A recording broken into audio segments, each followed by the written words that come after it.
नमस्कार, आप देख रहे हैं मिरर मीडिया। मैं हूं अनुपम कुमार। हमारे खास कार्यक्रम खबरनामा में आपका स्वागत है। बढ़ते हैं आज की सुर्खियों की ओर। चतरा एयर एम्बुलेंस हादसे में बड़ा खुलासा, 21 दिन बाद दूसरा इंजन बरामद।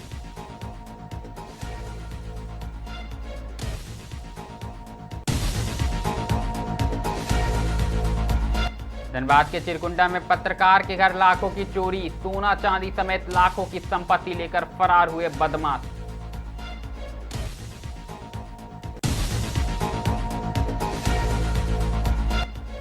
धनबाद के शुभम ने यूपीएससी में 142 रैंक हासिल कर रचा इतिहास, गांव में हुआ भव्य स्वागत।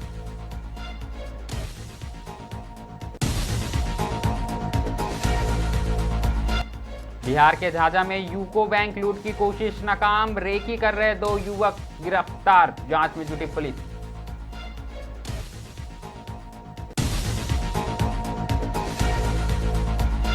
बंगाल के जमुरिया सीट पर चुनावी घमासान, माकपा भाजपा ने उतारे उम्मीदवार, टीएमसी का इंतजार।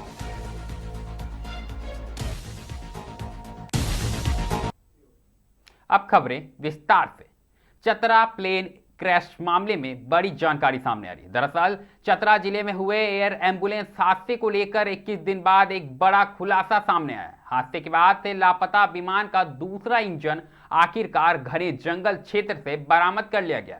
इस बरामदगी को जांच एजेंसियों के लिए बेहद महत्वपूर्ण माना जा रहा है। जानकारी के अनुसार हादसे के तुरंत बाद से ही विमान के मलबे की तलाश लगातार जारी थी। पहले एक इंजन मिलने के बाद दूसरे इंजन की खोज तेज कर दी गई थी। अब दूसरे इंजन के मिलने से हादसे के कारणों का पता लगाने में बड़ी मदद मिलने की उम्मीद है।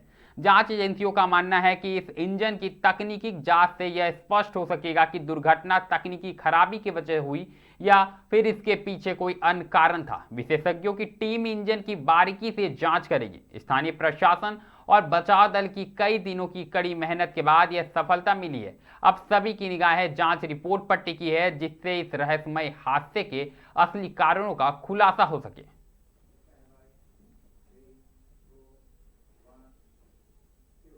अगली खबर धनबाद के चिरकुंडा थाना से है, जहां चोरी की एक बड़ी घटना सामने आई है। दरअसल टालडांगा हाउसिंग कॉलोनी निवासी और पत्रकार प्रवीण चौधरी के घर को अज्ञात चोरों ने निशाना बनाते हुए लाखों रुपए की संपत्ति चोरी कर ली। मिली जानकारी के अनुसार प्रवीण चौधरी 12 मार्च को अपने परिवार के साथ इलाज के सिलसिले में दिल्ली गए हुए थे। 17 मार्च को जब वे वापस अपने घर लौटे तो देखा कि मुख्य दरवाजे का ताला टूटा हुआ है और घर के अंदर सामान बिखरा पड़ा है। चोरों ने अलमारी को तोड़कर उसमें रखे 2 सोने की चैन, 3 जोड़ी सोने की बालियां, चांदी के दर्जनों सिक्के और करीब 30,000 रुपए नगद हाथ लेकर फरार हो गया। घटना के बाद इलाके में दहशत का माहौल है। सूचना मिलते ही चिरकुंडा थाना पुलिस मौके पर पहुंची और जांच शुरू कर दी। पुलिस आसपास लगे सीसीटीवी कैमरे की फुटेज खंगाल रही है और संदिग्धों की पहचान में जुटी हुई है।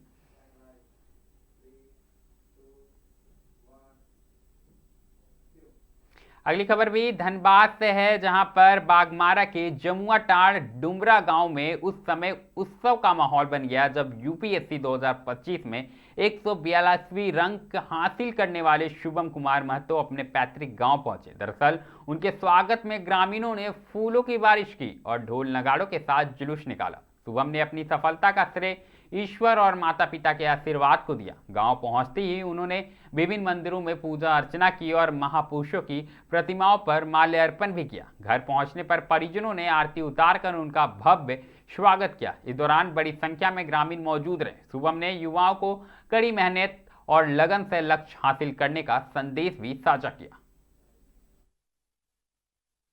बहुत अच्छा लगा, पूरे गांव एक साथ एकत्रित हुए और काफी अच्छा लगा ये सब कुछ देख के। आप सब लोग क्या कहना चाहिएगा? ये कहना चाहूंगा कि सब लोग मेहनत करें, अच्छे से पढ़ाई करें, माँ बाप का बात माने तो सबको सफलता मिल सकती है। हो रहा है कि मेरे बच्चे ने अपनी पढ़ाई को एक तपस्या की तरह किया है और बचपन से वो मेहनत करता रहा है, कभी भी हार नहीं माना और भगवान आज उसके तपस्या का फल ये दिया कि वो आज सफल हो गया है। इसके लिए दूर रह के तैयारी की है। क्या मौसम बोला था? घर से दूर रहकर तैयारी करने से वो तो कोई त्योहार कोई पर्व हम लोग नहीं मना पाते थे। खाली मतलब यही रहता था कि बच्चा लोग है ही नहीं तो क्या करेंगे करके। मतलब जब लगता था कि बच्चा आएगा तभी हम लोग का त्योहार है, और बच्चे जब आते थे तभी हम लोग त्योहार की तरह मना लेते थे। जिस गाँव आज जितना स्वागत किया हमको नहीं लग रहा था जितने हो पाएगा, लेकिन बहुत ज्यादा स्वागत हो गया है।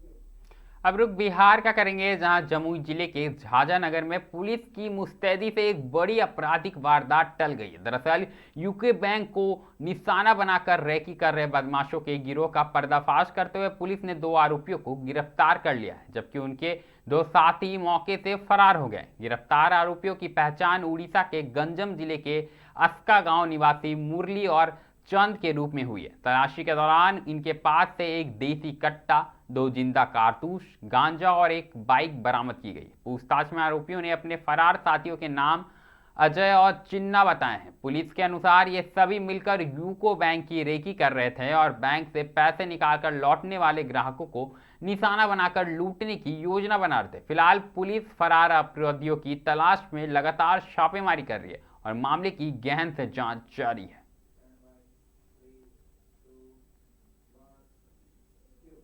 बिहार के बाद रुख बंगाल का करेंगे, जहां पर जमुड़िया में चुनाव को लेकर घमासान तेज हो गए। दरअसल राज्य में आगामी विधानसभा को लेकर मुख्य निर्वाचन आयुक्त द्वारा तारीखों की आधिकारिक घोषणा कर दी गई है। घोषणा कार्यक्रम के अनुसार चुनाव 2 चरणों में संपन्न होंगे। पहले चरण का मतदान 23 अप्रैल को, जबकि दूसरे चरण का मतदान 29 अप्रैल को कराया जाएगा। वहीं मतगणना 4 मई को होगी, जिस दिन चुनावी तस्वीर पूरी तरह साफ हो जाएगी। चुनाव कार्यक्रम के ऐलान के साथ ही राजनीतिक दलों ने अपनी तैयारियां तेज कर दी है और उम्मीदवारों के नाम घोषित करने का सिलसिला शुरू हो गया है। रविवार को चुनाव की घोषणा के बाद सोमवार को माकपा और भाजपा ने कई सीटों पर अपने अपने प्रत्याशियों के नाम घोषित कर दिए हैं। माकपा ने जमुड़िया विधानसभा सीट से मोहम्मद साबिर हुसैन को उम्मीदवार बनाया है, जबकि रानीगंज सीट से नारायण बाउरी को मैदान में उतारा गया। वहीं भाजपा ने भी पश्चिम बर्धमान जिले की अहम सीटों पर अपने प्रत्याशी घोषित करते हुए जामुड़िया से डॉक्टर विजन मुखर्जी को टिकट दिया है। इधर तृणमूल कांग्रेस की ओर से अभी उम्मीदवारों की घोषणा नहीं की गई है, जिससे क्षेत्र में राजनीतिक उत्साह बनी हुई है। अब देखना दिलचस्प होगा कि तृणमूल कांग्रेस किसे मैदान में उतारती है और जनता किस पार्टी के पक्ष में अपना जनादेश सुनाती है। দাদা 2021 বিধানসভা নির্বাচনে রানীগঞ্জের হয়ে নির্বাচনে লড়েছিলেন। এবার ঘরের মাটিতে লড়াই, কেমন হবে এবার নির্বাচনের লড়াই? নিজের বাসস্থান, নিজের বাড়ি, নিজের পাড়া, সমস্ত কিছুই নিজের। আপনারা সচিন তেন্ডুলকর কে না ছিলেন? সচিন তেন্ডুলকরকে যদি মুম্বাইয়ের মাঠে খেলতে দেওয়া হয় সে কেমন খেলবে? বীজপুর আমার ঘর, জামুড়িয়া আমার গড়, তো সেখানে আমি কেমন খেলবো আশা করি আপনারা সবাই নিজেদের ভালো করে বুঝতে পারবেন। আরেকটা প্রশ্ন হচ্ছে যে জামুড়িয়ায় একাধিক সমস্যা রয়েছে, যে প্রতিশ্রুতি দিয়েছিল বিধায়ক যিনি হয়েছেন সেই প্রতিশ্রুতি অনেকেই পূরণ হয়নি। নির্বাচনে কি হাতিয়ার থাকবে সেবার লড়াইয়ে? দেখুন, আমি একজন ডাক্তার হিসাবে যখন পেশেন্ট আসে তার কাছে আমার প্রথম প্রশ্ন থাকে তোমার কি অসুবিধা, এবং একজন ডাক্তার হিসাবে আমি। खबरनामा में अभी के लिए फिलहाल इतना ही है। ऐसी तमाम खबरों से हम आपको अवगत कराते रहेंगे। बने रहें मिरर मीडिया के साथ।